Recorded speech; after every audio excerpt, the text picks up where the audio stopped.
18 horas. Notícias de Manaus, Amazonas, Brasil e do mundo. Agora na Mix.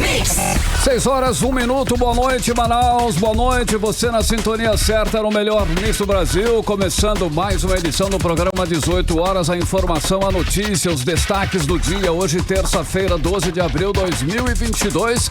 Vamos juntos, eu e a Karime, com você até às 7 da noite. Tudo bem, Karime Leão? Tudo bem, Carlão. É isso aí. Seguimos juntos até às 7 da noite aqui no programa 18 horas. Já começo agradecendo a sua companhia, você que está sintonizado aqui em 100,7. E aquele salve especial para a galera que nos acompanha nas redes sociais, no @18 horas news.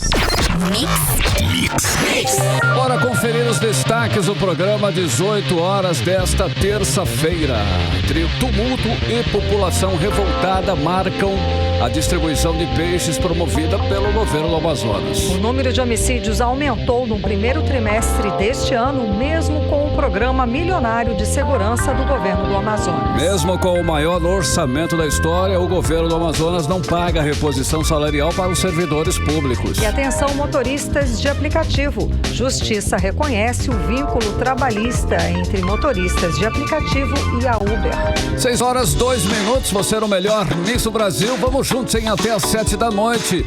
Aqui, você e eu e a Karime Leão com os destaques do dia. Hoje é terça-feira, 22 de abril. 12 de abril, olha, 22, Karime. E o ano é 2022, juntos com você até às 7 da noite. Mix. Olha, faltou peixe, hein? E sobrou revolta hoje durante uma ação feita pelo governo Wilson Lima, que prometia peixe de graça para a população na Semana Santa. Mas o que aconteceu? Não deu para todo mundo e uma verdadeira multidão ficou de mãos abanando, de mãos vazias. Um post com o anúncio do governo do Amazonas fez o convite para a população participar do Peixe do Prato Solidário lá no campo do Teixeirão. Pois é, e a população aceitou o convite do governo do Amazonas. E teve gente que chegou de madrugada, Carlão. Enfrentou horas na fila quilométrica e saiu sem peixe. Sem peixe, revoltada, né? Faminta, embaixo de chuva, a multidão protestou e chamou o governador Wilson Lima de mentiroso. A repórter Odineia Araújo tem mais detalhes. A tradição de comer peixe na Semana Santa esse ano vai ser quebrada por milhares de famílias no Amazonas. Algumas delas até tentaram manter a tradição, atraídas pela promessa do governo do estado de que distribuiria 20 toneladas de peixe essa semana. É o caso de milhares de moradores do bairro Jorge Teixeira 2, na zona leste de Manaus, que enfrentaram filas quilométricas desde o início da madrugada para garantir uma sacola de pescado do programa Peixe no Prato, mas voltaram para casa com as mãos vazias. A falta do peixe prometido pelo governo revoltou a população, conforme registrado pelo portal Radar Amazônico. No sol e na chuva aqui, nós desde 3 horas da manhã, chegou a nossa vez, acabou o peixe. Que governador é esse? Fazer o povo de besta? O que ele quer pela saúde? E se o povo que tá aqui nessa chuva adoecer, ele vai dar remédio? Meu filho perdeu a escola pra mim estar aqui hoje, pra garantir o peixe da Semana Santa, porque ele anunciou na televisão que era 8.000 toneladas. Não é, povo? 3 horas da manhã, a gente aqui com criança no colo, e aí chega a nossa vez, chega aqui, não chegou nem 8 toneladas de peixe não chegou aqui. E a população aqui da Zona Leste tá revoltada com isso aí.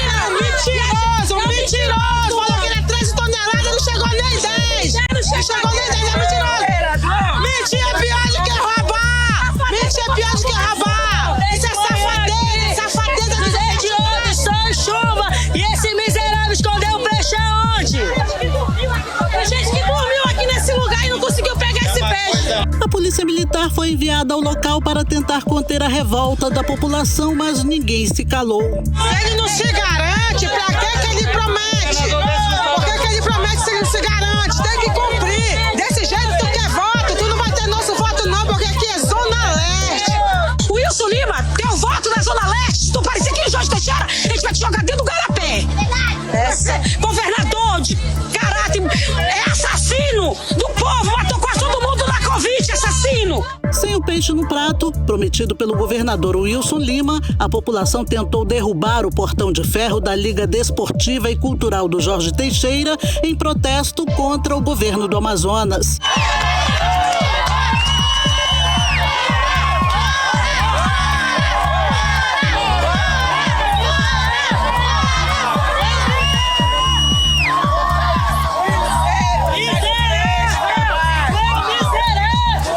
18 Horas perguntou ao governo do estado por que milhares de pessoas que enfrentaram chuva durante toda a madrugada, em filas quilométricas, não receberam o peixe prometido. Mas até o fechamento da reportagem, eles não enviaram resposta. Odneia Araújo para o 18 Horas.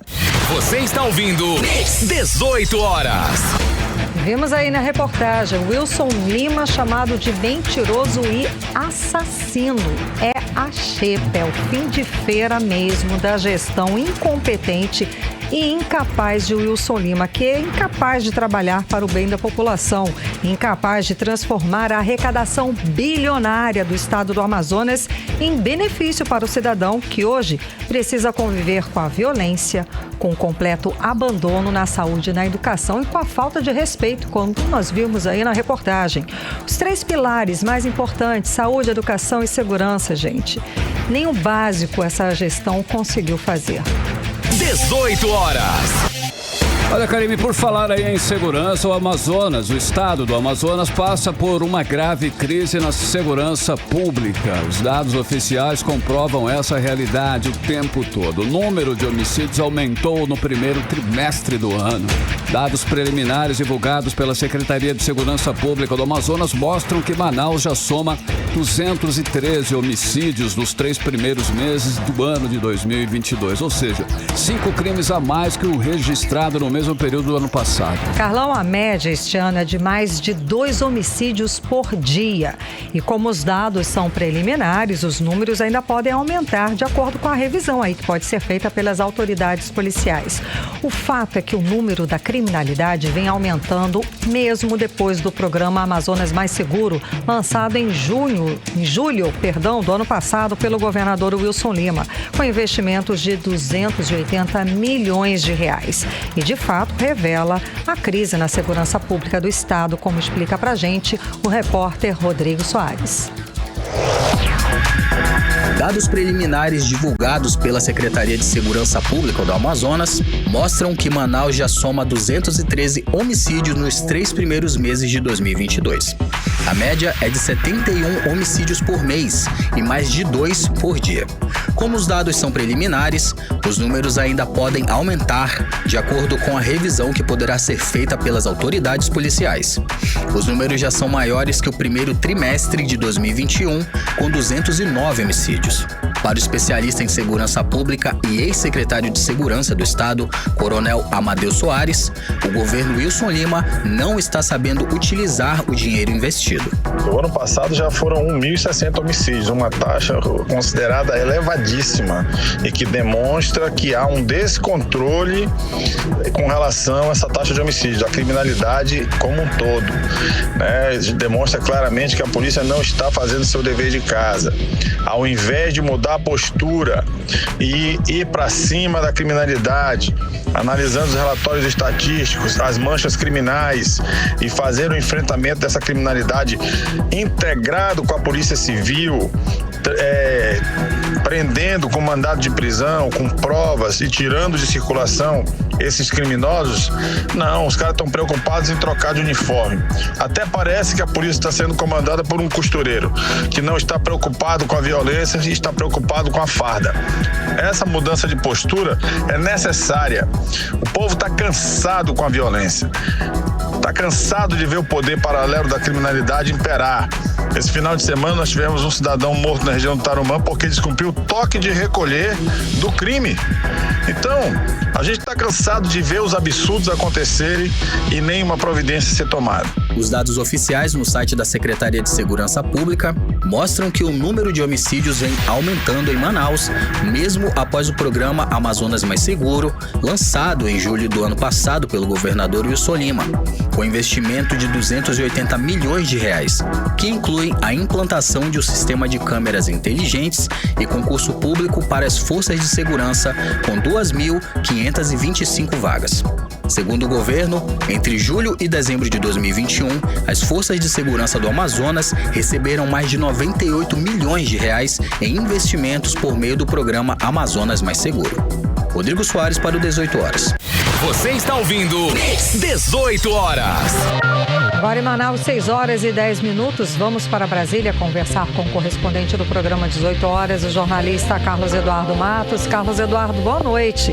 Então, Carlos Eduardo, vamos começar falando sobre a CPI do MEC, né? Que está aí também dando pano para manga. Agora parece que a ala do governo no Senado quer propor a CPI do FIES para tentar abafar aí os escândalos do MEC. É isso mesmo? Carlos Eduardo, boa noite. Operação Abafa, Karime. Boa noite para você, boa noite, Carlão, boa noite a todos que nos ouvem. Para os senadores da oposição, Karime, instalar a CPI do MEC no Senado é questão de honra. O senador Randolph Rodrigues, que é o líder da oposição, está empenhado buscando novas assinaturas para instalar a CPI. No momento, ele tem o apoio de 24 senadores, entre eles o senador Omar Aziz. Restam apenas 3 assinaturas para que ele possa apresentar o pedido de instalação da CPI ao presidente Rodrigo Pacheco, que acenou para os dois lados. Não vai apoiar publicamente a CPI, mas também prometeu que não vai sentar em cima da proposta da oposição. Só que Randolph Rodrigues está enfrentando dificuldades para conseguir o apoio de 3 senadores. Ele está ali batendo no teto. Hoje, ao final da reunião da Comissão de Educação, que foi bastante conturbada, num embate direto entre governo e oposição, ele deu uma entrevista para a gente, meio que convocando os colegas e senadores a apoiarem a CPI do MEC. Soou um pouco de desespero, viu? Vamos ouvir o que ele disse. Se o parlamento, através do Senado, em que 2/3 dele não concorrerá às eleições, não puder fazer isso, qual instituição deste país vai conseguir tocar algum tipo de investigação? Então, por isso que eu insisto e vamos lutar até os últimos instantes para termos a CPI. Não conseguindo, que é uma hipótese, nós estamos lutando contra o RP9. Convenhamos, são quase 40 bilhões de reais em 2 anos, né? Se não conseguimos, é uma hipótese, vamos tocar o que conseguimos tocar aqui no âmbito da Comissão de Educação. Você está ouvindo 18 horas. A gente acompanhou a defesa do senador Randolph Rodrigues, líder da oposição lá no Senado Federal, a respeito da CPI, da instauração da CPI do MEC, não é, Cadu? Alguma coisa ele quer investigar na pasta no Ministério da Educação. Está aproveitando o momento, né, Karime, para poder tentar desgastar o governo. Vale ressaltar uma coisa: Randolph é uma das lideranças da campanha do ex-presidente Lula. Ele não vai se candidatar a nada agora, esse ano. Então ele está se dedicando, aproveitando esse momento para tentar desgastar o governo de Jair Bolsonaro. Outro ponto, quando ele falou nessa sonora, RP9 é a questão do orçamento secreto, que em 2 anos aí movimentou 40 bilhões, o que indica que o Congresso Nacional está mandando muito mais no orçamento do Poder Executivo do que o próprio Poder Executivo. Então, Karime, a briga agora que ficou boa, viu? Porque a ala de apoio ao governo resolveu se manifestar na Comissão de Cultura, Comissão de Educação do Senado, hoje dominada pelo bloco da oposição. O senador bolsonarista Carlos Portinho, do estado do Rio de Janeiro, apresentou uma proposta de uma outra CPI, só que para investigar irregularidades na gestão de recursos do FIES, o financiamento estudantil, entre os anos de 2006 e 2018, ou seja, durante o governo do PT. O senador Flávio Bolsonaro entrou em cena lá na comissão e piorou ainda mais o cenário, o debate que estava acontecendo. O senador Randolph Rodrigues já sabia do movimento da ala bolsonarista e chamou isso de cortina de fumaça, um meio de tentar tumultuar o debate e convencer os senadores a não assinarem a CPI do MEC. Apesar do bate-boca de hoje, a Comissão de Educação avançou um pouquinho, aprovando o comparecimento do novo ministro da Educação, Vitor Godoy, para prestar esclarecimentos em maio. Mas isso a ala do governo nem se preocupou, porque ele não tem nada o que dizer na comissão sobre os fatos referentes a essa questão da CPI, que é a questão do lobby, o esquema do gabinete paralelo do MEC. Também foi aprovado o comparecimento de 8 pessoas ligadas à gestão do FNDE, Fundo Nacional de Desenvolvimento da Educação, setor do MEC que é alvo das denúncias de tráfico de influência e de corrupção. E a gente segue acompanhando essa guerra declarada entre o governo e a oposição no Senado em torno da CPI do MEC. Fortes emoções na Semana Santa. Agora, Karime, Carlão, diga. Ainda falando de CPI, viu? A gente muda de casa agora para a Câmara dos Deputados para falar de uma outra proposta de CPI. É a CPI do Viagra. Isso mesmo, gente. O deputado federal Bira do Pindaré, do estado do Maranhão, do PSB, está colhendo assinaturas para tentar instalar uma CPI para investigar os gastos da força das Viagra, remédios para a calvície masculina e agora a última, Karime, a compra de 30 próteses penianas que custaram 3,5 milhões de reais aos cofres públicos no ano passado. No caso da Câmara, são necessárias 171 assinaturas e ainda tem o cão de guarda do governo, no caso o presidente da Câmara, Arthur Lira, que jamais vai corroborar com essa vergonha aí, vai deixar que o governo passe mal com essa CPI, né? Karime, Carlão. Ei, Cadu, o dia seguinte, o day after aí do jantar promovido pelo Lula em Brasília, parece que foi meio indigesto para o MDB. Afinal, o que aconteceu? Vão apoiar a candidatura do Lula ou vão continuar com a pré-candidata deles, a senadora Simone Tebet? O que aconteceu lá? Carlão, o que está acontecendo com o MDB é o mesmo que aconteceu com a União Brasil, né? Por causa das visões políticas divergentes sobre as eleições, o partido rachou ao meio. Tem um bloco liderado pelo ex-senador Eunício Oliveira, que defende a saída do MDB do bloco da terceira via e o apoio irrestrito ao ex-presidente Lula, e tem o bloco liderado pelo presidente nacional do MDB, Baleia Rossi, que defende a manutenção do partido no bloco da terceira via e a pré-candidatura da senadora Simone Tebet, que pode sim despontar como a pré-candidata que tem tudo para liderar o grupo da terceira via no dia 18 de maio. Ontem aconteceu esse jantar, como você disse, entre o ex-presidente Lula e esses velhos caciques MDBistas, como o Eunício Oliveira, Renan Calheiros, José Sarney, Romero Jucá. O senador Eduardo Braga foi convidado, mas ele não compareceu, viu? E até o momento ele não se posicionou sobre de que lado ele vai ficar no PMDB diante desse impasse. Mas vale ressaltar, Carlão, o grupo que quer tirar Simone Tebet, na verdade quer usar o recurso do fundo partidário, que seria usado na campanha presidencial para usar esse recurso para as campanhas regionais, ou seja, bancar as próprias campanhas para deputados e senadores. O jogo é esse, é o fundo eleitoral, é o fundo partidário que está em jogo milhões de reais para destinar todo esse recurso para as campanhas nos estados e municípios. Agora falando em Lula, Carlão, o ex-presidente segue em Brasília cumprindo a agenda e hoje ele teve um encontro com indígenas que participam do acampamento Terra Livre, um movimento que reúne indígenas de todo o país para discutir direitos constitucionais. E nesse encontro, ele prometeu que vai criar o Ministério dos Povos Indígenas, a exemplo do que ele fez quando criou o Ministério da Mulher. Essa foi a promessa feita por Lula aos indígenas, num discurso acalorado, já em tom de campanha. Vale lembrar que Lula promete fazer o lançamento oficial da pré-candidatura dele no 7 de maio, em São Paulo, com a presença de Geraldo Alckmin. Agora, falando em Alckmin, uma coisa puxa a outra, Carlão.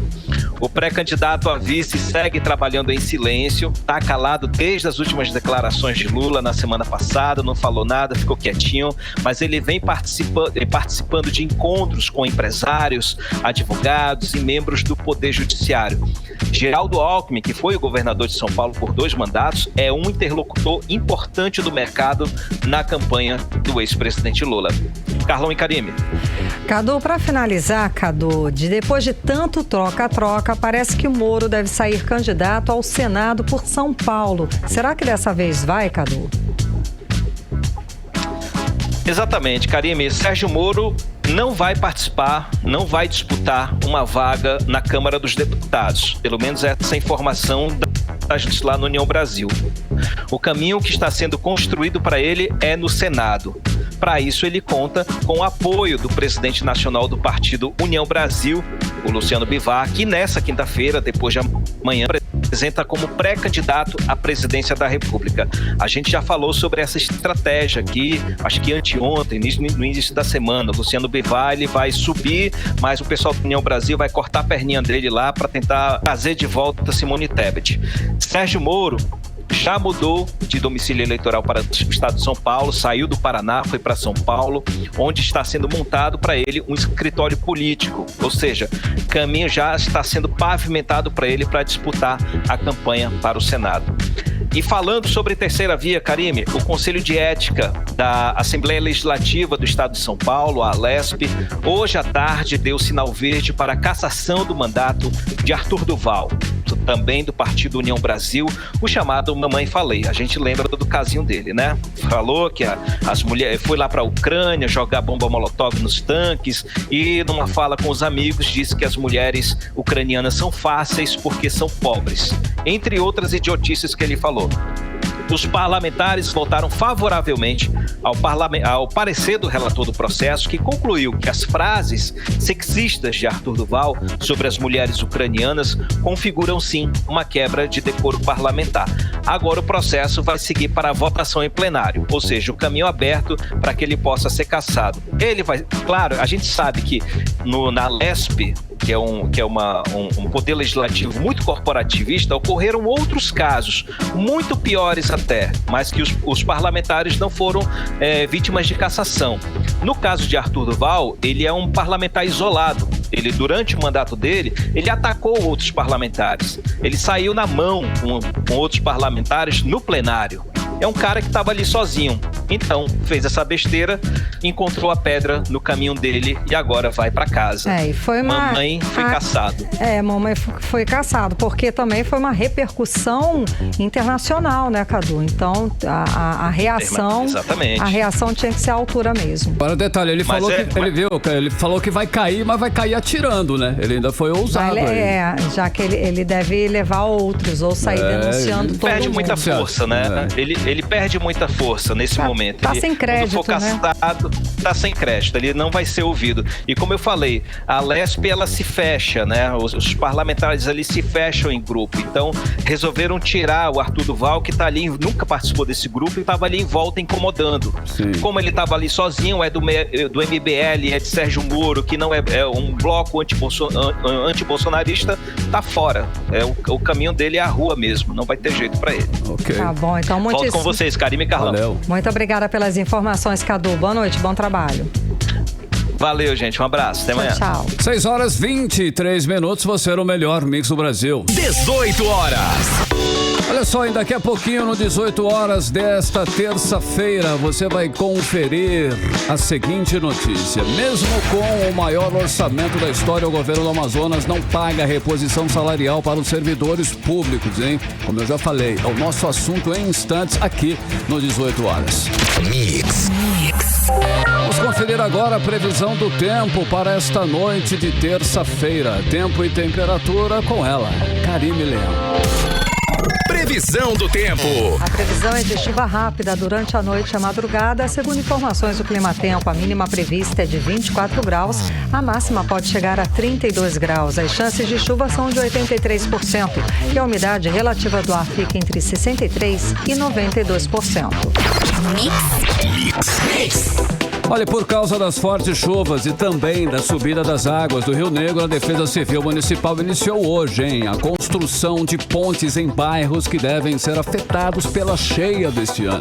O trabalho começou lá no bairro de São Jorge, na zona oeste de Manaus. E este ano, o Rio Negro deve atingir, como a gente já falou aqui no 18 horas, 29 metros e 4 centímetros durante a cheia, mas tem poucas chances aí de alcançar a marca histórica do ano passado, em que a cota registrada foi de 30 metros e 0,2 centímetros. A previsão é do Serviço Geológico do Brasil, como explica a repórter Nathalie Moraes. Pontes temporárias serão construídas em áreas de alagação de pelo menos 19 bairros de Manaus. A construção começou pelo bairro do São Jorge, na zona centro-oeste, e contará com o apoio das secretarias municipais de infraestrutura e de limpeza urbana. Com a cota do Rio Negro marcando 27,87 metros, a Defesa Civil iniciou hoje a execução do plano de contingência da Operação Cheia 2022. Neste ano, o Rio Negro deve atingir 29,4 metros durante a cheia, mas tem poucas chances de alcançar a marca histórica do ano passado, em que a cota registrada foi de 30,2 metros, segundo o Serviço Geológico do Brasil. Para o secretário da Defesa Civil Municipal, Fernando Júnior, o bairro do São Jorge está norteado como um dos primeiros a serem atingidos pela cheia deste ano. Apesar dela estar tendo uma subida abrupta, né, não esperada para o momento, mas nós vamos trabalhar ainda cedo para justamente não trazer tanto transtorno social à comunidade. Começamos agora, hoje, pelo bairro do São Jorge, Beco Bragança 1 e 2, mas nós também atenderemos todos os outros bairros que forem afetados. Previsão de passarela, cerca de 7.500 metros de passarela, podendo chegar até 11.000, de acordo com a necessidade das comunidades e das pontes que precisam de recuperação. A cheia deve afetar, em média, 4.000 famílias só aqui na capital.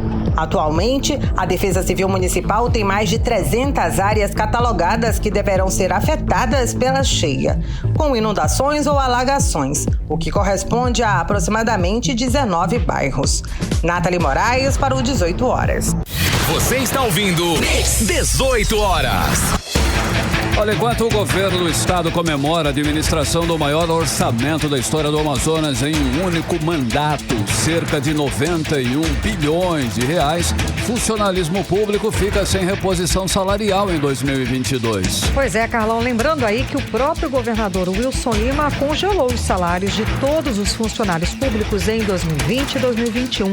E deputado da oposição, Dermilson Chagas, afirma que o governador enganou os servidores e não mandou em tempo hábil um projeto de lei para a Assembleia Legislativa com a reposição salarial, com a reposição das perdas salariais. Karime, é muito dinheiro em que esse governo está devendo. Só para os servidores da saúde, o governo do estado deve mais de 75 milhões de reais em progressão e promoção, e a categoria já ameaça paralisar aí suas atividades. Os detalhes com o Dineia Araújo.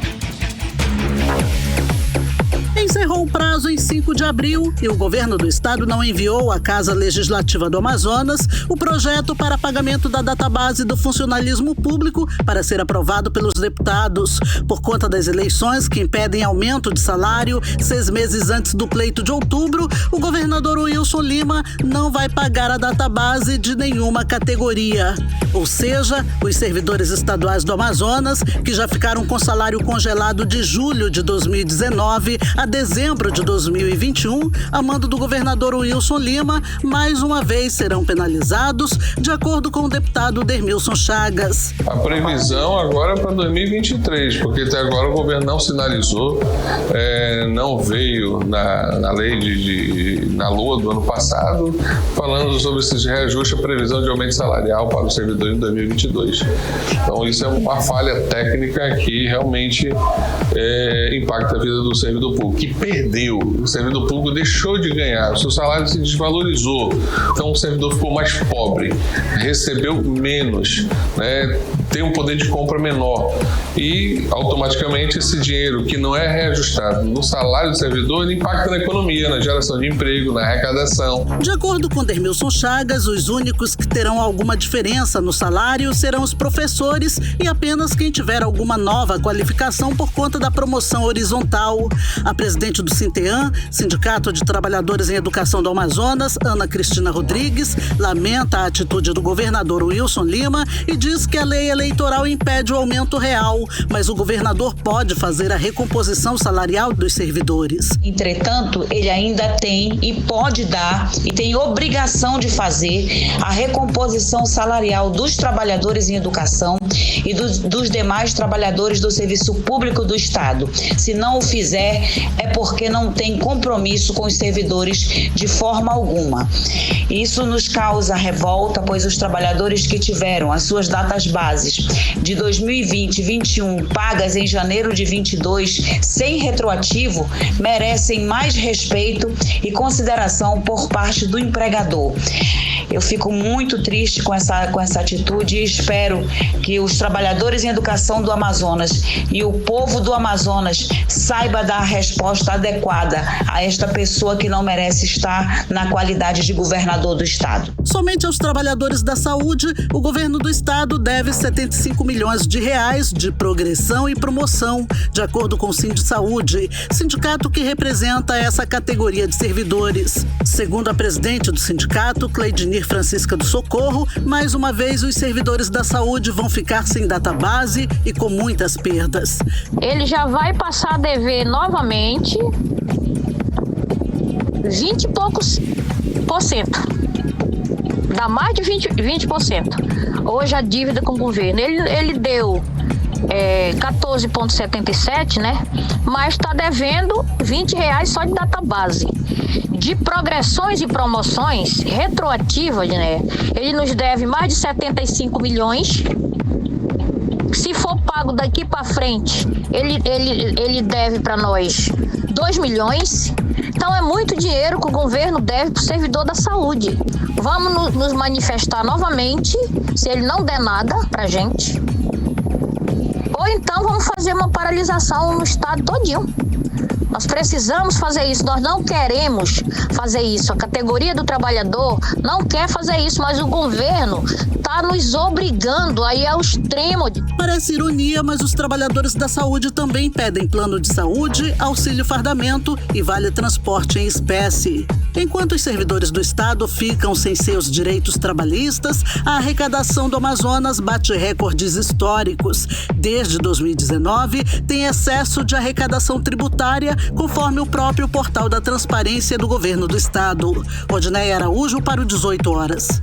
Você está ouvindo 18 horas. Para 6 horas e 32 minutos e seguimos falando ainda sobre o assunto. Eu chamo a atenção mais uma vez para esses dados. A gestão do governador Wilson Lima terá administrado o maior orçamento da história do Amazonas num único mandato. Em detalhe, cerca de 91 bilhões de reais, Karine. Pois é, Carlão, e o excesso de arrecadação do Amazonas já é 1 bilhão e 900 milhões de reais, maior do que foi arrecadado no mesmo período do ano passado. Tem muito dinheiro em caixa, ou seja, teve dinheiro de sobra para pagar um aumento real dos servidores públicos. Para falar mais sobre o assunto, vamos conversar agora com o deputado estadual Dernilson Chagas, do Podemos. Muito boa noite, deputado. Obrigada por atender a nossa ligação, ao nosso convite para participar hoje aqui do programa. Então, como é que o senhor analisa esta situação? O governo do estado deu calote no servidor, foi isso? A palavra é essa, né? Porque ele tem que cumprir o que determina a lei. Cumprir com a database e o reajuste salarial. Quando você falou o aumento real, a população tem que estar esclarecida o que é isso. É a reposição da inflação mais o reajuste em cima disso. Se a inflação foi 10%, o ganho real no salário vai ser esses 10% mais 5%. O 5% é o ganho real.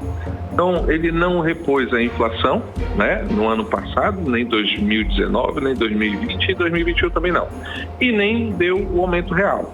Por exemplo, a própria PM, ele deu um reajuste de 3,3%, que isso não corresponde a R$50.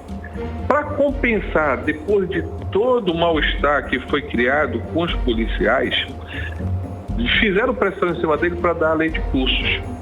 E a corporação achava que a lei de cursos era para todos que tinham um curso de nível superior reconhecido pelo MEC. Foi um engano, né? Enganaram a corporação. Eles tinham que aceitar todo mundo daqui para trás. Para frente, eles poderiam fazer as normas dentro dos cursos que os comandantes escolheram. Então, eles que não estão naquela relação de cursos que foi selecionado os comandantes ficaram de fora, então uma boa parte ficou de fora. Aí ficou, quem não teve direito à lei de cursos ficou só com um ganho de 3,3%, que não é reposição da inflação, não repõe, isso prejudica. Então agora você imagine o professor, o administrativo, o pessoal da saúde, que muitos morreram, né? A segurança pública, que muitos morreram, não tiveram reposição, reconhecimento do governador. Existe uma lei eleitoral que põe regras. Então ele só pode dar aumento específico, mas isso ele já está fazendo com os professores, no qual ele está dando a promoção horizontal, ou seja, ele está mudando a pessoa de um nível para o outro. Isso é reajuste, isso é aumento na folha. Então ele não pode dar mais para outra categoria.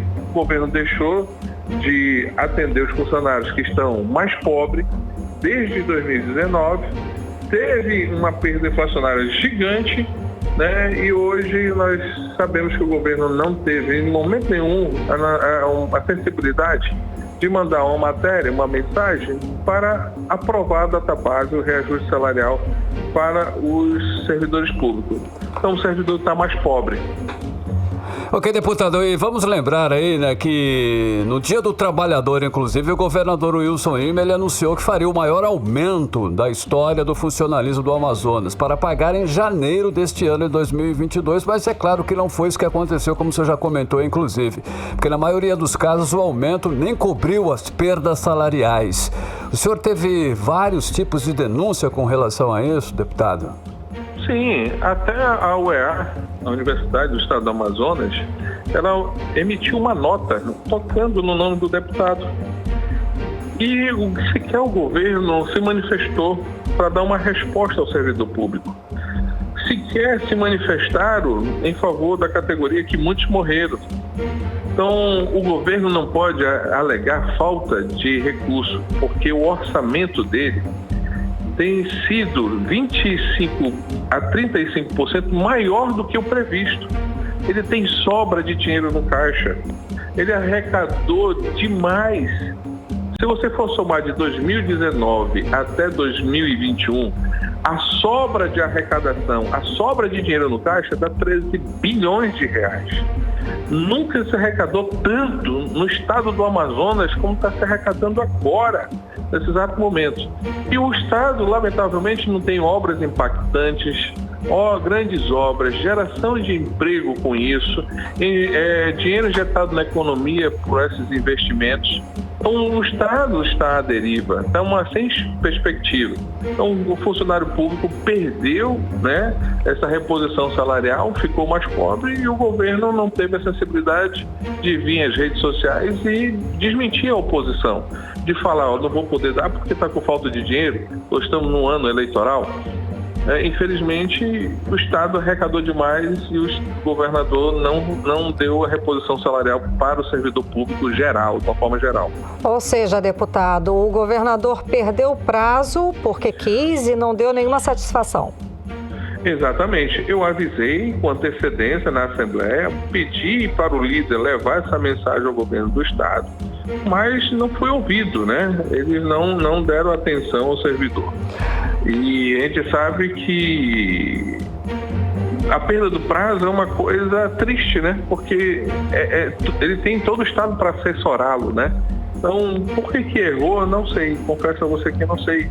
É o que o servidor tem que questionar. Por que o governador não mandou uma mensagem pedindo reajuste salarial das categorias? A categoria da educação entrou na justiça com uma ação. Será que ainda vão atender alguma categoria? Será que entrar na justiça pedindo alguma medida, ainda se consegue ter um reajuste? Só se for específico, mas ele está dando. Eu considero a promoção que ele está dando aos professores como reajuste salarial. Então ele não pode dar para outra categoria. A lei é bem clara, a 9.504, lá no artigo 73. Não dá margem para outro entendimento, só se for específico. E específico ele atendeu somente os professores. Parabéns aos professores. Mas o administrativo, onde é que ficou? Os outros cargos dentro da secretaria, como é que ficaram? Eu vou ficar sem reajuste salarial e torcer para que em 2023 o governador possa cumprir com determina a legislação, a database. E olha, ele tinha uma lei complementar, a 173, que impediu de 2022 para trás. Mas ele arrecadou e não gastou esse dinheiro com nada, porque não tem obras impactantes. Era para chegar e, como ele anunciou lá no Dia do Trabalhador, um grande reajuste, cumprir com a sua palavra. Aí ele estaria bem na foto, ele seria bem visto, né? As pessoas abraçariam o governo. Mas como ele trata dessa forma, fica difícil, né? O governo ter esse carinho do servidor público. Eu tenho muitos parentes que são concursados, servidores públicos, e a reclamação generalizada.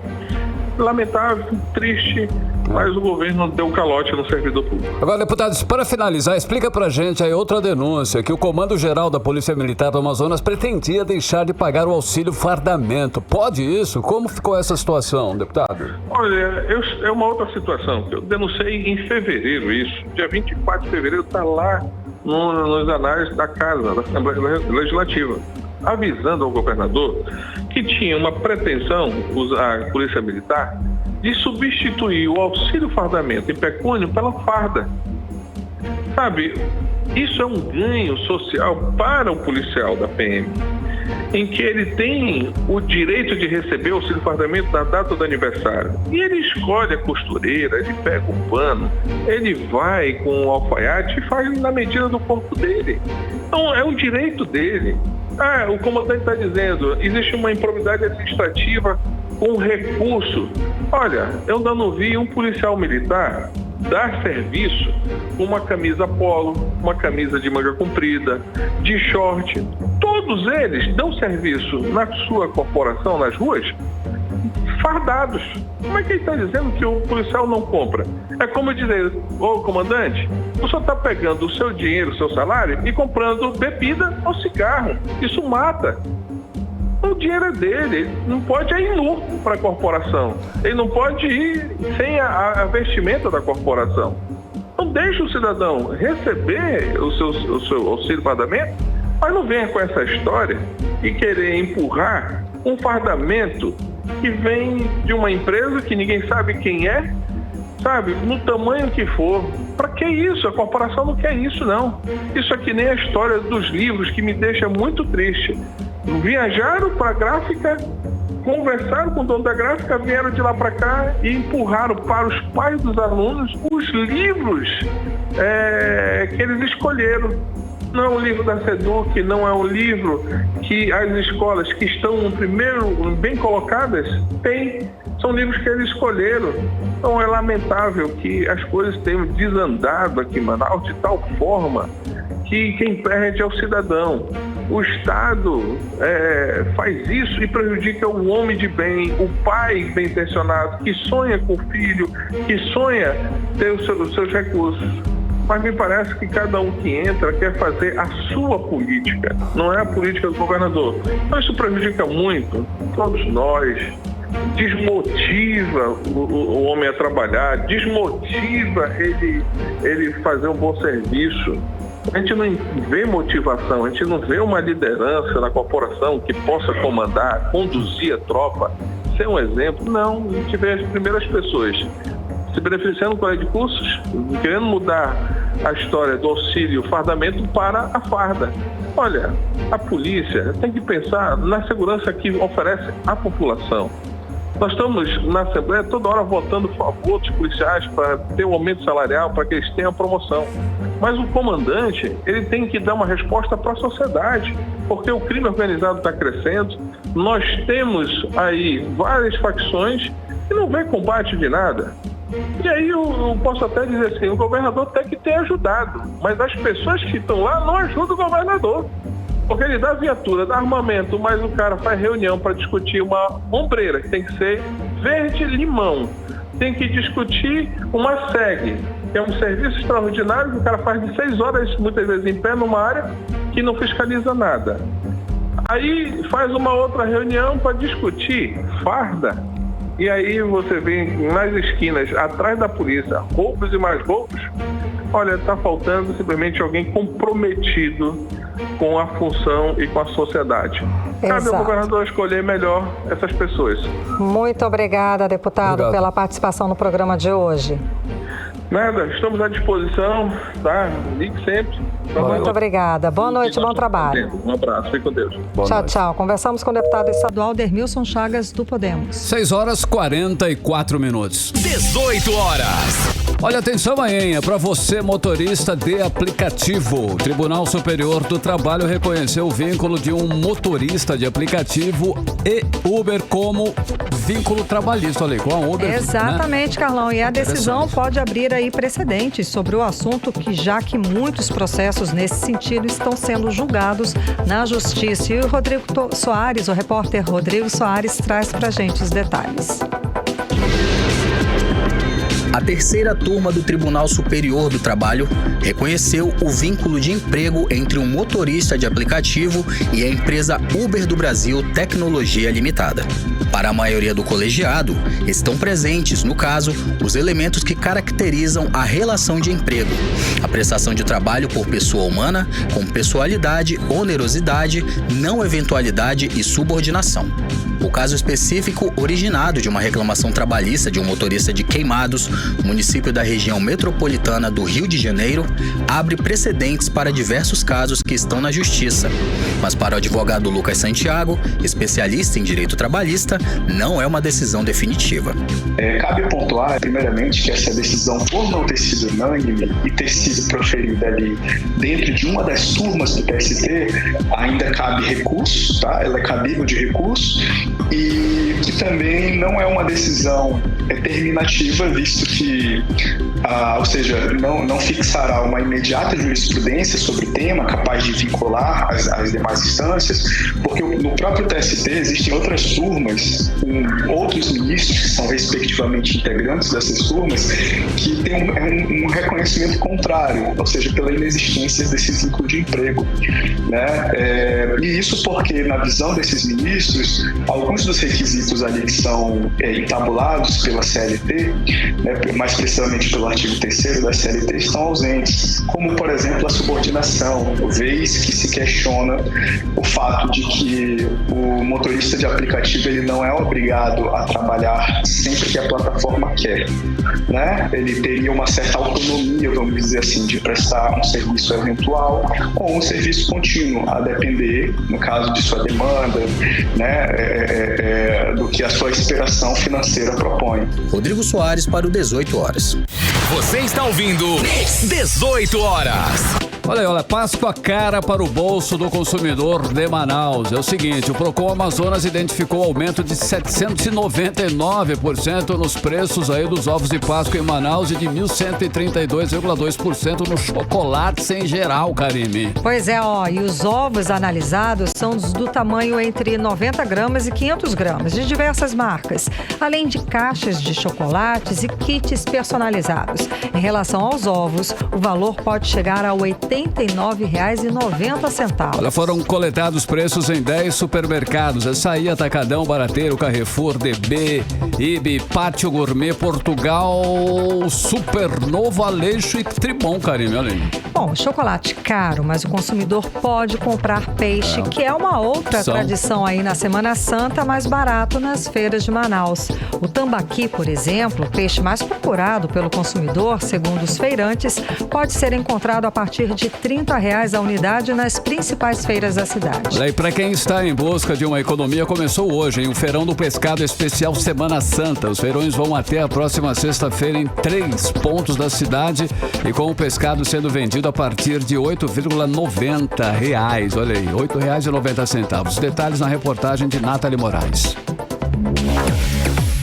A troca do consumo de carne vermelha e de frango pelo peixe nas principais refeições já é uma tradição entre os católicos durante a Semana Santa, que teve início neste domingo. Atentos a isso, diversos vendedores de peixes regionais já percebem as mudanças nos movimentos dos consumidores nas feiras aqui da capital.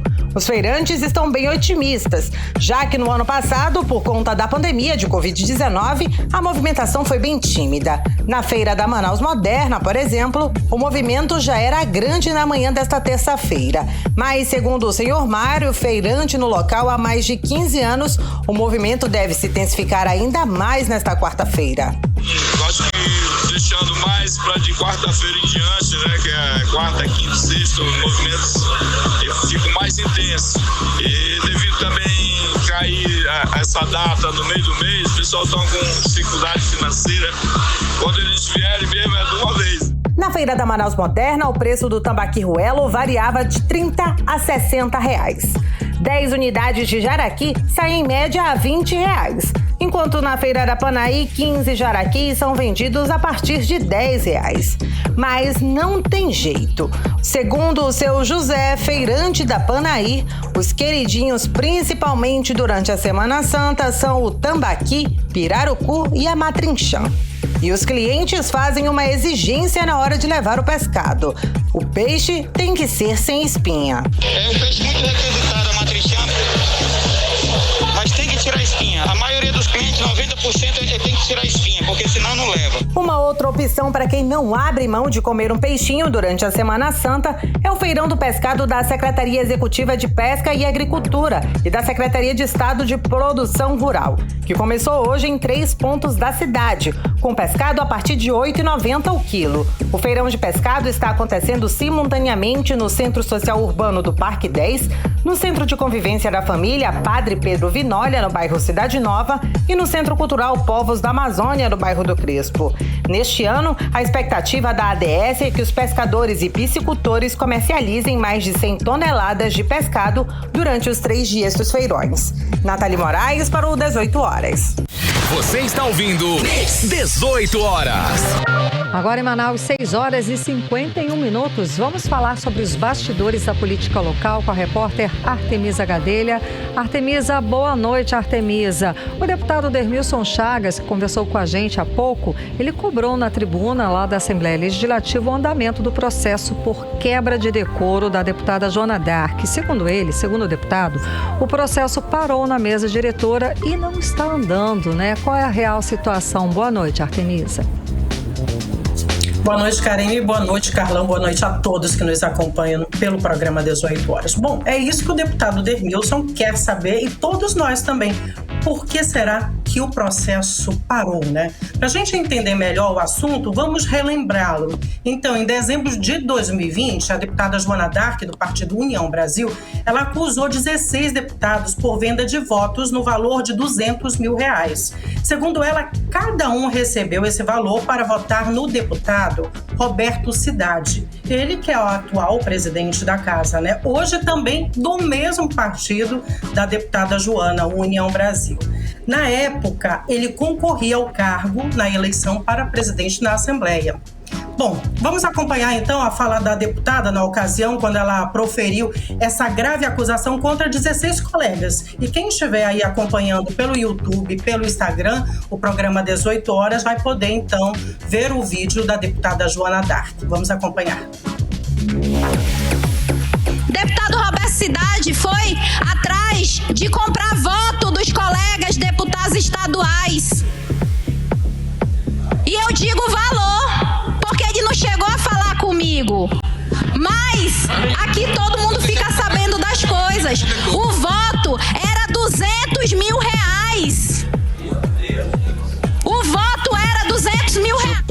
Você está ouvindo 18 Horas. Karine, Carlão e ouvintes. Então, após esse episódio, os deputados Dermilson Chagas, do Republicanos, e Wilker Barreto, do Cidadania, entraram com um pedido de perda de mandato por quebra de decoro devido ao pronunciamento da deputada Joana D'Arc. Segundo eles, o processo andou a duras penas na CCJR, que é a Comissão de Constituição e Justiça. Mas o relator, o deputado Belarmino Lins, pediu para que o processo fosse então para a mesa diretora, sendo que o regimento da casa é bem claro, viu? O processo deveria ter ido para a Comissão de Ética. 8 meses depois do episódio, a deputada subiu à tribuna e pediu desculpas aos parlamentares. Logicamente que a maioria não aceitou, até porque eles foram chamados por ela, de corruptos. E hoje, após mais um ano desse caso, o deputado Dermilson Chagas subiu à tribuna da Assembleia para cobrar o andamento do processo. Vamos ouvi-lo. Eu não recebi, estou fora desse contexto, assim também como outros colegas. Mas nós queremos saber quem recebeu. Então a Assembleia está conivente com isso e está deixando um canal aberto para a sociedade, para saber quem foi que recebeu. Bom, eu quero saber também quem recebeu, mas para isso eu preciso do processo dela andando na comissão, para fazer justiça, esclarecer para a sociedade que quem votou no presidente da Assembleia não precisava receber esse valor que ela disse que receberam. Então eu estou querendo saber quem são as pessoas. Você está ouvindo 18 horas.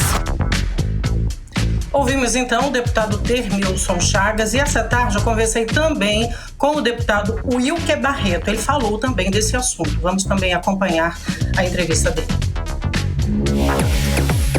A cassação já até perdeu objeto em função da demora na apuração, mas uma punição, infelizmente, certo? Isso não pode escapar. Nós temos exemplos Brasil afora em outras assembleias que eles agem com rigor.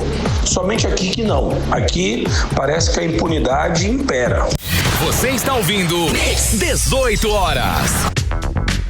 Ouvimos então o deputado Wilker Barreto, seguindo o exemplo do deputado Wilker. Inclusive, hoje, a Comissão de Ética da Assembleia Legislativa do Estado de São Paulo aprovou por unanimidade, nesta terça-feira, a cassação do mandato do deputado Arthur Duval, também do União Brasil, conhecido como Mamãe Falei, por ter feito comentários pejorativos contra as mulheres ucranianas. O teor desses áudios foi considerado sexista e misógino. E como o deputado Wilker falou, isso só não acontece aqui, né?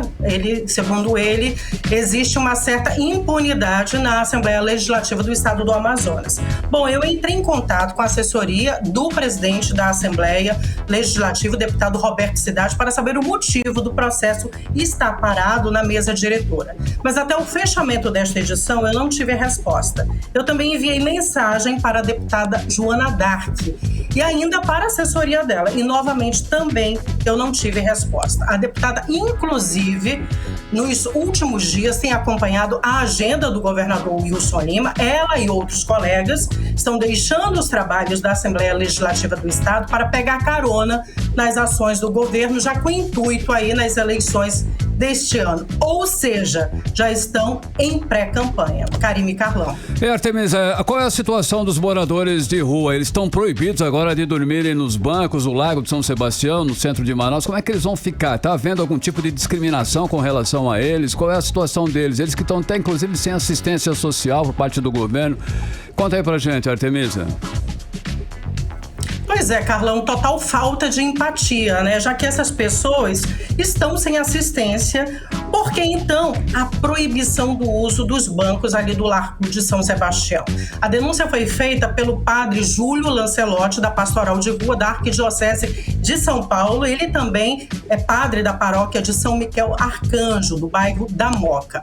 Bom, precisou um padre de fora de São Paulo para denunciar essa situação. Ele postou nas redes sociais dele uma foto onde mostra os bancos do largo, né, todos juntos, um em cima do outro, para que as pessoas em situação de rua não pudessem dormir ali, né? Segundo ele, a segurança do largo, que é comandada pela Secretaria de Cultura do Estado, é quem estaria proibindo o uso dos bancos à noite.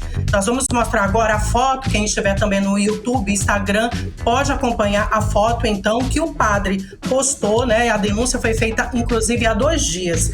A postagem teve milhares de curtidas no Instagram e centenas de comentários. Ele chamou o caso de aporofobia, que é uma aversão a pessoas pobres. Vamos acompanhar, então, a entrevista dele?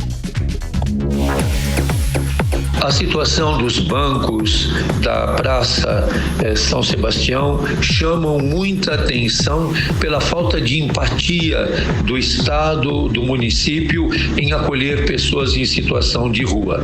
Essa aporofobia nós estamos vendo crescer na mesma proporção e até maior do que o aumento da população em situação de rua. Nesta pandemia, o aumento é gigantesco em todas as capitais, em em todas as grandes cidades e até nas médias cidades brasileiras. Só que a resposta não é uma resposta de acolhimento, é uma resposta de hostilidade. Nós temos que sair da hostilidade para a hospitalidade.